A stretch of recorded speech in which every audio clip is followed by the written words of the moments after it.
Shekhar Joshi. Music by RK Brothers। चरणों में ढोक लगाए ले रे माँ जल देवी। चरणों में ढोक लगाए ले रे माँ जल देवी के। होई सफल जिंदगानी रे माँ जल देवी। होई सफल जिंदगानी रे माँ जल देवी के। जल देवी के मैया जल देवी के। जल देवी के मैया जल देवी के।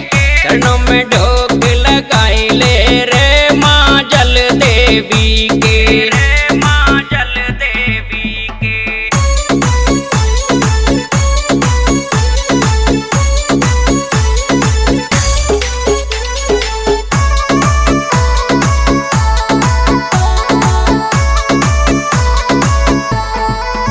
कहीं तो मैया गुफाओं में राजे, कहीं पे ऊंचे पहाड़ों में विराजे। कहीं तो मैया गुफाओं में राजे, कहीं पे ऊंचे पहाड़ों में विराजे।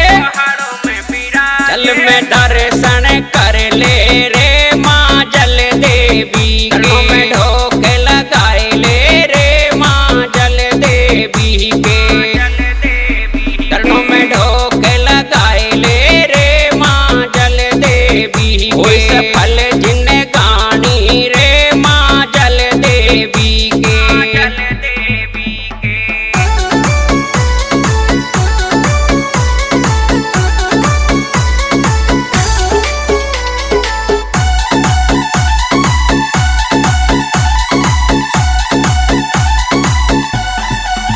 नवरातों में लागे मेड़ा, दर्शन करते 84 खेड़ा।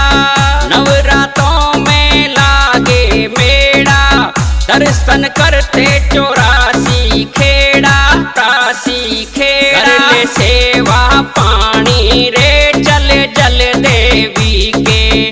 कर ले सेवा पानी रे आ जल देवी। चरणों में ढोक लगाए ले रे माँ जल देवी। होई सफल जिंदगानी रे माँ जल देवी के।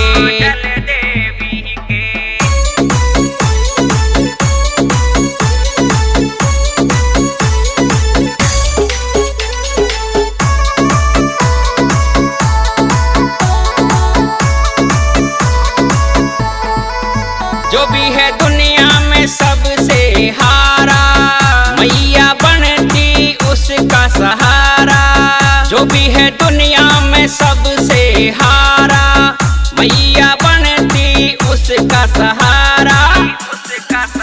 सोए भाग जगाए ले रे आ जल देवी के।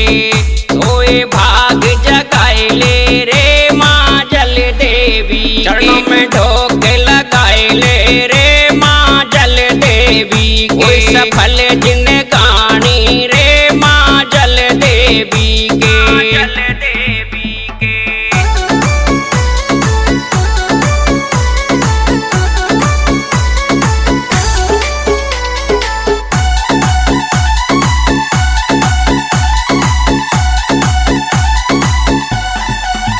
ओडले शेखर प्रेम चुनरिया, आ पहुँचे मैया की नगरिया।